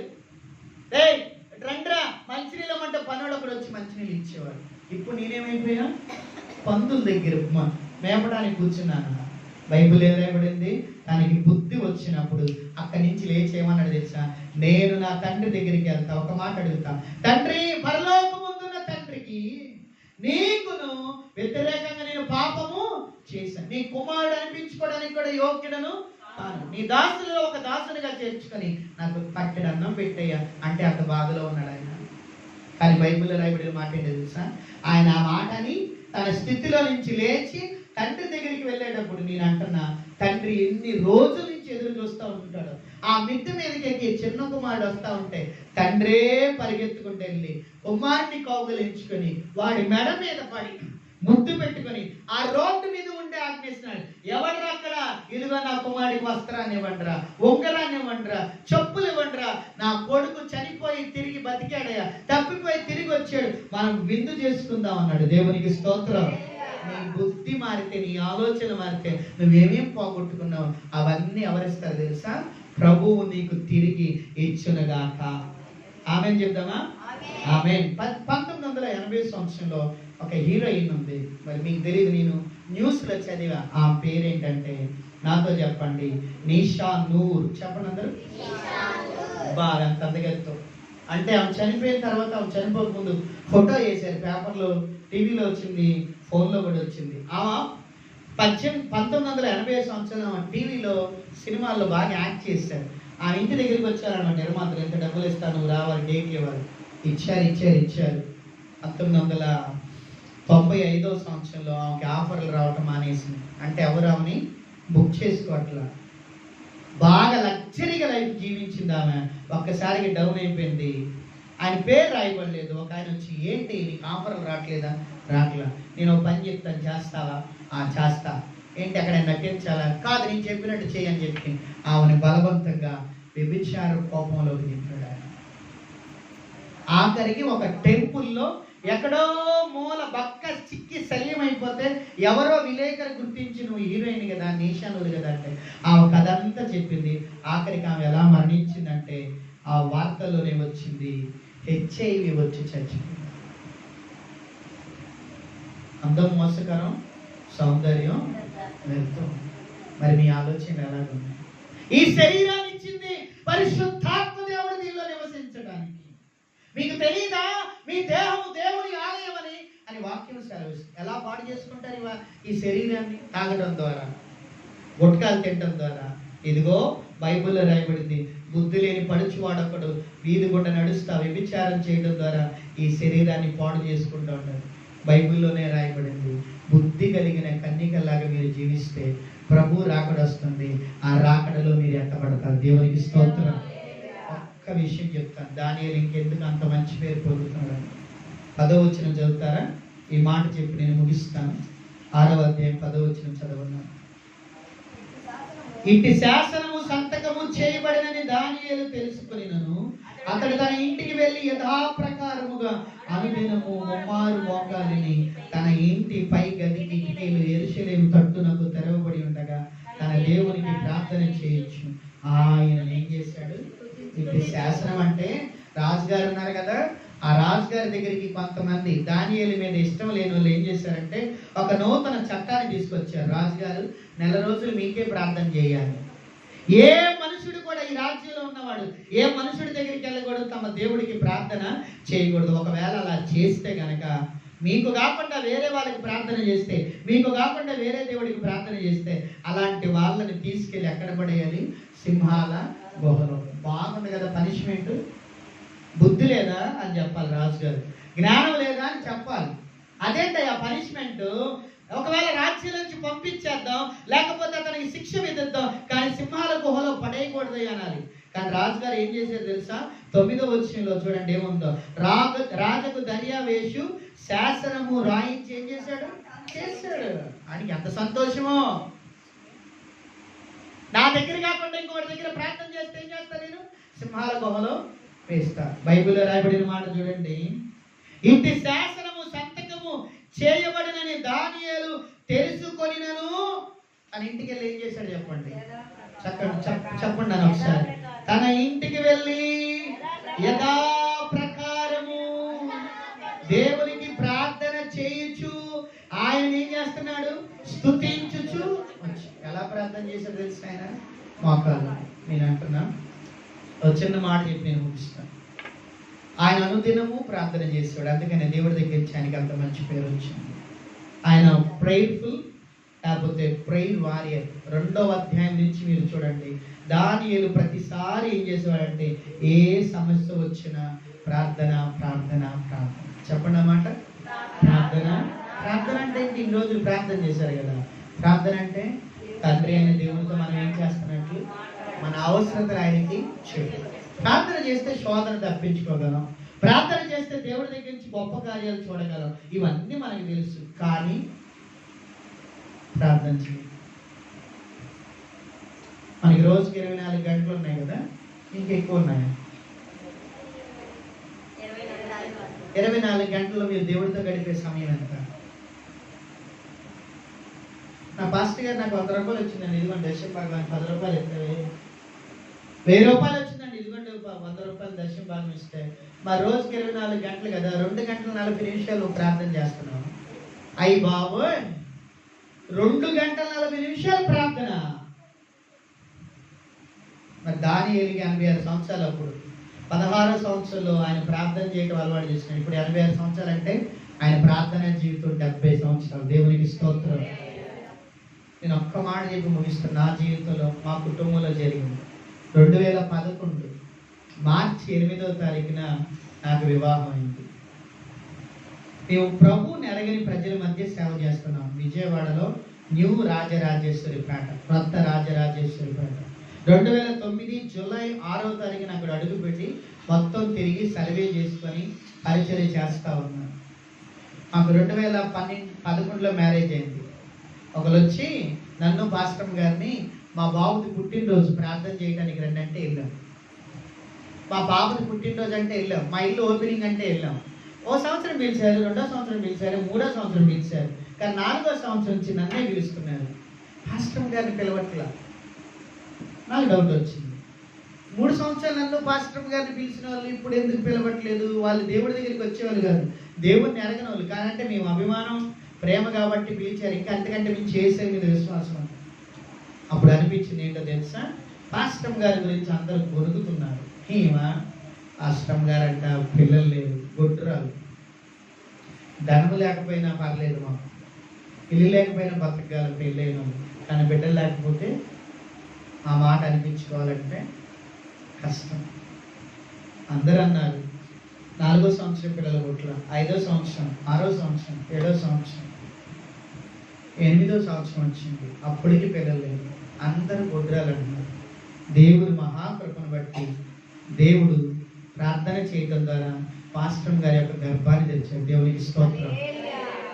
ఆ సంతోషం ఎన్ని రోజులు అనుకున్నారు? 45 రోజులే. 45 రోజులకి స్కాన్ చేస్తారు. లోపల బేబీకి హార్ట్ బీట్ కొట్టుకుంటుందా లేదా? అది కొట్టుకుంటే లోపల పిండం బతుకున్నట్లు, లేకపోతే లేదు. ఒక హాస్పిటల్కి వెళ్ళాం, మన విజయవాడలోని సెయింట్ యాన్స్ హాస్పిటల్కి వెళ్తే వాళ్ళు చూసి మీరు ఏమవుతారు, మ్యాండ్రక్ ఎన్ని సంవత్సరాల తర్వాత వచ్చింది అన్నీ కనుక్కొని ఒకేసారి చెప్తే మా మిస్సెస్ బాధపడతారని చెప్పారు అనుకొని, నేనేమో ఒక చిల్డ్రన్ క్యాంపులో ఉన్నా. మా అత్తమ్మ, మా అమ్మ, వాళ్ళ అమ్మగారు కూడా వెళ్ళారు. వాళ్ళు డైరెక్ట్గా చెప్పాలి, రేపు రామ్మ అన్నారు. ఏం చెప్పారు తెలుసా?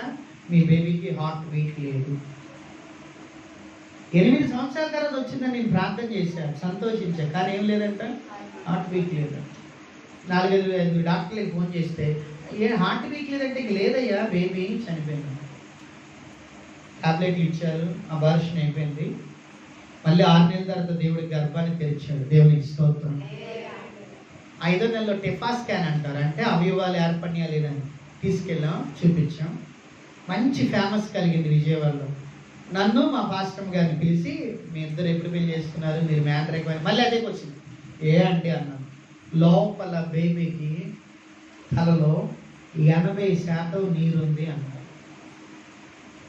ఏమైందండి, మీ బేబీ కాదు, అబ్నార్మల్ బేబీ అంటే అంగవికలాంగులుగా, మానసిక రోగులుగా పడతారు. ఒకటి పోగొట్టుకున్నాం, అందరు గుడ్రాలు అంటున్నారు, వేదన. ఇప్పుడు పుట్టే బిడ్డ ఏమవుతారంట, అబ్నార్మల్. నేను మీకు సలహా ఇస్తున్నా, తీపిచ్చేసుకున్నాను. తీపిచ్చిన 6వ నెల వెళ్ళాం, సేమ్. 7వ నెల వెళ్ళాం, సేమ్. 8వ నెల వెళ్ళాం, సేమ్. 9వ నెల వచ్చి 10 రోజులు అయింది. ఆ రోజు ఇంకొక మాట చెప్పారు, అసలు మీ లోపల ఉన్న బేబీకి నేను ఇందాక మంచిని అడిగితే తిరిగి ఇచ్చారు కదా, అలాగ అడిగితే తిరిగి నీకు ఆన్సర్ చెప్పలేరు బేబీ. 24 hours మంచం మీద ఉండాలి, వెన్నుపూస రెడీ అవ్వదు. ఒకవేళ పుట్టిన 1 గంటలోనే బతుకుతాడు, తర్వాత చచ్చిపోతాడు.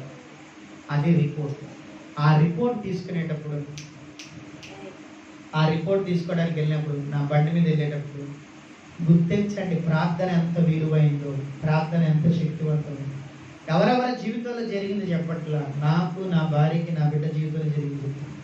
15 సెకండ్లే బండి మీద వెళ్తా ప్రార్థన చేశాను. ప్రభువా, హిజ్కియా ప్రార్థన చేస్తే అనారోగ్యంతో ఉంటే, మరణకరమైన రోగం వచ్చి ఆయన ప్రార్థన చేస్తే నువ్వు ఆ బిడ్డను బతికించి రోగాన్ని తొలగించావు కదా. అయితే నేను అడుగుతున్నా, నా బిడ్డకి ఆయుష్ నువ్వు, రోగం పోగొట్టని చెప్పలా. మా పాస్టర్ గారు అయితే అసలు ఒప్పుకోలే. అబ్బాయి పుడితే పర్లేదండి, మరి అమ్మాయి పుడితే 24 గంటలు మంచం మీద ఉండాలి, ఎవరు చూస్తారండి నా ఏడ్చింది. నేనన్నా, గుడ్డి కన్నా మెల్లనయమమ్మ, పిల్లలు లేరు అనిపించుకోవటం కంటే పిచ్చి పిల్లలకి వాడు తండ్రి తల్లి అనిపించుకోవటం బెటరు. నేను మాత్రం ఉంచుతా, నేనే సేవ చేస్తాను. చివరి స్కానింగ్ తీసింది, అదే రిపోర్టు. నేను బండి మీద వెళ్తా, 15 సెకండ్లు ప్రభు దగ్గర ప్రార్థన చేశాను. వెళ్ళాం, అదే రిపోర్ట్ వచ్చింది. సెయింట్ హాస్పిటల్ తీసుకెళ్ళాం, డెలివరీ చేశారు. డాక్టర్ గారు నన్ను పిలిచారు. ఈ తలంతా పింక్ కలర్లో ఉండాలి ఈ నుదురు పుట్టిన పిల్లలకి, కానీ మా బాబుకి బ్లూ కలర్లో ఉంది. మీ అబ్బాయికి 1 గంట చూస్తాం, గంటలో పిలిచి వస్తే కనుక ఆపరేషన్ చేస్తాను. ఎలా చేస్తారండి? ఇక్కడ వెనకాల మెత్తగా ఉంటుంది కదా, సిరంజి పెట్టి ఆ నీళ్ళు వేస్తాను. ఆ పొజిషన్ ఎలా ఉంటుందో చూడండి. ఒకటి పోగొట్టుకున్నా, ఒకటేమో ఇలా పుడతారని చెప్పారు, బాబు పుట్టాడు. ఇప్పుడు ఈ గంటలో పిలిచి వస్తే ఆపరేషన్ చేస్తారంట. ఆ ట్యాబ్లెట్స్ అన్నీ వాళ్ళకి ఇచ్చి మా అమ్మగారులకి బయటికి వెళ్ళి నిల్చొని మళ్ళీ ఏడిచి ప్రార్థన చేస్తాను. మీ ఇష్టం డాక్టర్ గారు, మీరు ఏం చేస్తారో వచ్చింది. కానీ నేను ప్రార్థన చేసి, ప్రభువా ఆడు బతుకుతాడో లేదా అది నీ ఇష్టం. నేను ప్రార్థన చేసి గంట తర్వాత వచ్చాను నా దగ్గరికి. మీ అబ్బాయికి పిలిచి రాలేదన్నారు, 1 రోజు చూడాలన్నారు, 2 రోజులు అన్నారు, వారం అన్నారు, నెల అన్నారు, 3 నెలలు అన్నారు, 6 నెలలు అన్నారు. ఇప్పుడు ఆడికి 6 సంవత్సరాలు, ఒక్కసారి కూడా పిలిచి రాలేదు. దేవునికి స్తోత్రం. ప్రభునామాన్ని చప్పట్లు కొట్టి మహిమ పొందుతాను. నడక రావన్నాడుగా, నడక వచ్చాడు. మాటలు రావన్నాడుగా, నాతో కలిసి ఆడు పాటలు పాడతాడు, నాతో కలిసి ఆరాధన చేస్తాడు.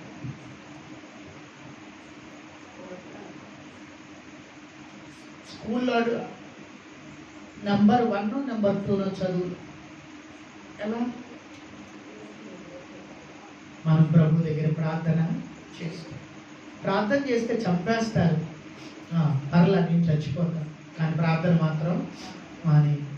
దానియేలు ప్రార్థన చేసిన, అందుకని 7వ అధ్యాయం తర్వాత 20 రోజులు 21 రోజులు ఉపవాసం ఉంటే దేవుడు వచ్చి అంటున్నాడు, దానియేలు నువ్వు నాకు బహుప్రియుడు, నువ్వు దానియేలులాగా జీవిస్తావా, తెగించి జీవిస్తావా, నీ తల తమ్ముకోకుండా అతి శ్రేష్టమైన ఆలోచనలు కలిగి ప్రార్థనా జీవితం కలిగి ఉంటే దేవుడు నిన్ను బలపరుస్తాడు. మన రక్షకుడైన యేసు ప్రభువు వారి గురించి బైబిల్లో రాయబడింది, ఆయన ప్రార్థనతోనూ రోదనలతోనూ కన్నీటితోనూ విజ్ఞాపన చేశాడు. మనం కూడా అలాంటి జీవితాన్ని కలిగి ఉందాం. అట్టి కృపను దేవుడు మనకు అనుగ్రహించిన గాక. తలలు వచ్చుదాం. మోకరించగలిగిన వాళ్ళు మోకరించి ప్రార్థనలో ఉండండి.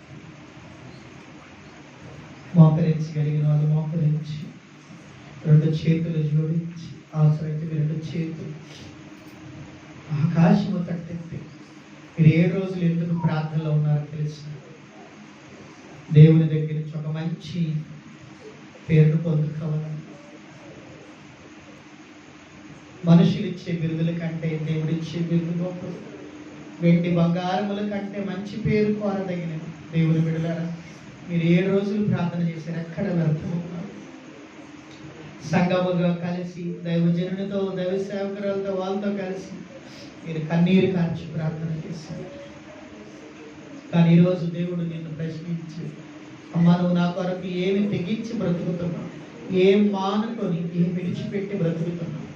రాజుగారు తినే భోజనం తిన్నావు, రాజుగారు తాగే ద్రాక్షరసం తాగి నేను అపవిత్రమైపోతాను. నీ జీవితాన్ని అపవిత్రమైన ఏది చేస్తుందో దాన్ని దూరపరుచుకో. తన తలాంతును నమ్ముకొని వాడు దానియేలు తాకట్టు పెట్టలేదు. అదే అవకాశం అని చెప్పి అధికారం కోసం, బంగారం కోసం, వస్త్రాల కోసం దేవుని విడిచిపెట్టిన వాడు కాదు. ఈరోజు నువ్వు అది ఇస్తారు ఇది ఇస్తారంటే ఆరాధనలు మానుకొని, ప్రార్థనలు మానుకొని పరుగులు ఎత్తద్దు. దయచేసి ప్రభు కొరకు నిలబడు, ప్రభు కొరకు నిలబడు. ప్రభు తప్పకుండా నీకు సహాయం చేస్తాడు. మరి ప్రార్థనకు వస్తున్న మనం, ఆరాధన చేస్తున్న మనం, మన బుద్ధి, ఆలోచన, మనస్సు మారిందా? నేను బ్రతిమిలాడుకుంటున్నా, గద్దెచ్చట్ల, అరవట్ల. ప్రభువా, నా ఆలోచన విధానాన్ని మార్చేయ, నా బుద్ధిని మార్చేయ, నా వైఖరిని మార్చేయ, నా పాత రోత జీవితాన్ని మార్చేయ, నాకు మారు మనసును దయచేయ.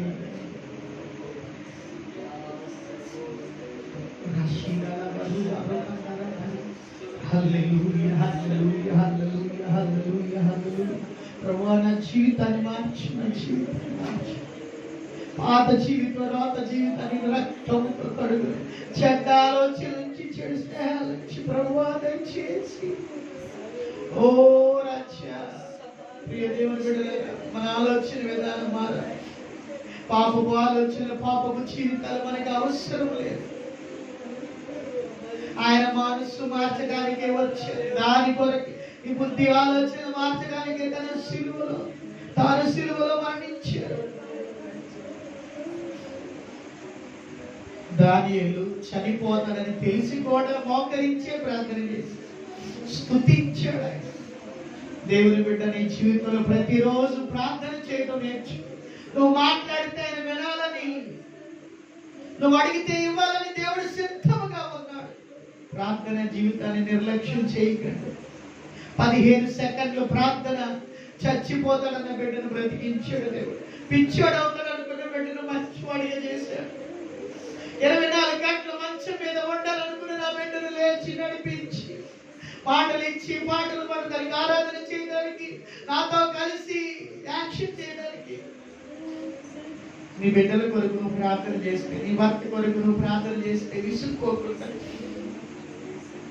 ఈ రాత్రి దేవుడు నీ జీవితంలో గొప్ప కార్యాన్ని చేస్తాడు. అది నమ్మాలి మనం, అది నమ్మాలి. ప్రభువా, నేను ప్రతిరోజు ప్రార్థన చేస్తానయ్యా, నీకు సమయాన్ని తప్పకుండా ఇస్తానయ్యా.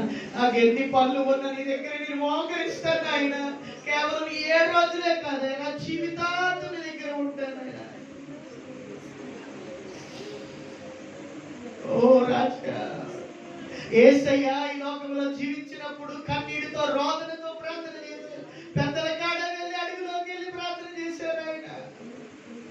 అలాగే మనం ప్రార్థించి, ప్రభువా నాకు ఇవ్వయ్యా, నాకు ఇవ్వనైనా, ప్రార్థన నిర్లక్ష్యం చేస్తున్నా, నన్ను క్షమించి ఆయన.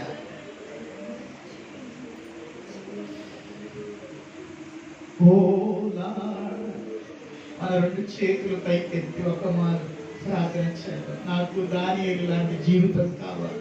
నేను ప్రభు కొరకు బతకాలి. నా ద్వారా అనేక మంది ప్రభు దగ్గరికి రావాలి.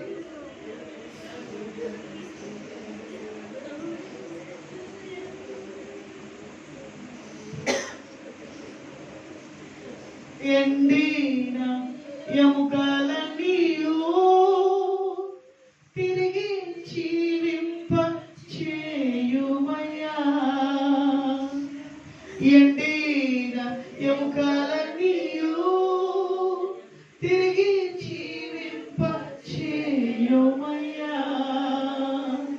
జీవనదిని నా హృదయములో ప్రవహింపచేయుమని. అడుగుదామా ప్రభువా, మోడైపోయిన నా ప్రార్థన జీవితాన్ని మళ్ళీ చిగురింపచేయాలి. ఆత్మీయ వరములతో నన్ను అభిషేకం చేయుమయ్యా నాయనా.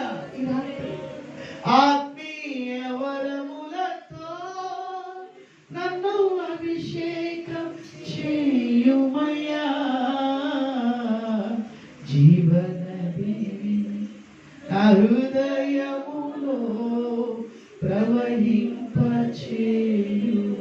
Yes, Lord. జీవనదిని నా హృదయములో ప్రవహింపచే. ఆయన దగ్గర నువ్వు మోకరిస్తే నీ ప్రార్థన వినడానికి, నీ కుటుంబాన్ని సరి చేయడానికి, కట్టడానికి, బలపరచడానికి పరలోకమందున్న సింహాసనం మీద ఆశీర్వైన దేవుడు నీ కొరకు దిగి వస్తాడు. నా కొరకే కాదు, నీ కొరకు దిగి వస్తాడు ఆయన. నా బిడ్డలే కాదు, నీ బిడ్డని కూడా బలపరుస్తాడు ఆయన. నా కుటుంబానే కాదు, నా జీవితానే కాదు, నీ జీవితాన్ని కూడా. మంచి తీర్మానంలోకి వద్దాం ఈ చివరి రోజు. ఓ ప్రభువా,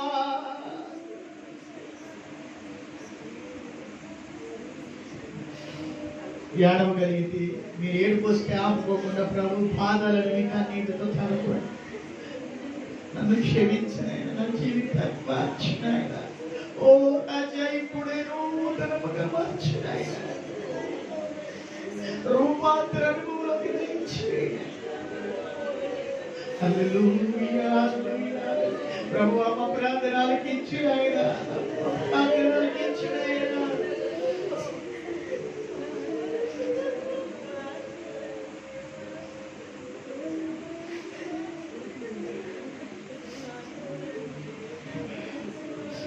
పరిశుద్ధులైన తండ్రి, మీ పాదాలు పట్టున నీ దాసులను దాసురానికి నిలబెట్టి ప్రాంతానికి నడిపించి మంచి పరిచర్య జరిగిస్తున్నందుకు 7 రోజులు 7 గంటలు ప్రార్థన చేయడానికి మీరు ఇచ్చిన కృపకే స్తుతులు స్తోత్రాలు. ఈరోజు ఆగిపోవటానికి వీలు లేదు. దానియేలు వలె ప్రార్థన జీవితం అనుదినము కలిగి ఉండటానికి సహాయం ఇచ్చి, తెగించి బ్రతకడానికి సహాయం ఇచ్చి, తలాంతో నిలబెట్టుకోవడానికి సహాయం ఇచ్చి, శ్రేష్టమైన బుద్ధిని తప్పకుండా మాకు దయచి, మంచి ఆలోచన, మంచి మనసు అందరికీ దయచి, ప్రార్థన జీవితాన్ని అందరికీ దయచి, యేసయ్యా నీ వలె మేము జీవించుటకు, దానియేలు వలె మేము జీవించుటకు సహాయించి, మీ దాసురాన్ని వారి బిడ్డలను బలపరచు దేవా. ఇక్కడ సంఘం కొరకు ప్రత్యేకంగా ప్రార్థన చేస్తున్నాం. వారందరూ మీ కొరకు నిలబడటానికి సహాయం ఇచ్చి, మీ కొరకే నిలబడటానికి సహాయం, వీరి ద్వారా వీరి కుటుంబాలు, బంధుమిత్రులు, చుట్టుపక్కల వారు కూడా రావడానికి సహాయం, సంఘాన్ని అభివృద్ధిలోకి నడిపించు. రాత్రి కాలపు దీవులతో నింపమని, ఈ ప్రాంతంలో ఉన్న ప్రతి కుటుంబాన్ని దీవించి ఆశీర్వదించమని యేసు నామములో ప్రార్థన చేస్తున్నాము తండ్రి. మన తండ్రి అయిన దేవుని ప్రేమ, యేసుక్రీస్తు వారి కృప, పరిశుద్ధాత్మ దేవుని యొక్క అన్యోన్యమైన సహవాసం ఇప్పుడు ఎల్లప్పుడూ సదాకాలం ఇక్కడ పరిచయం చేస్తున్న దాసునికి, దాసులకి, తన కుటుంబానికి, సంఘానికి ఆయన రాకడ పర్యంతము తోడైంది నడిపించును గాక.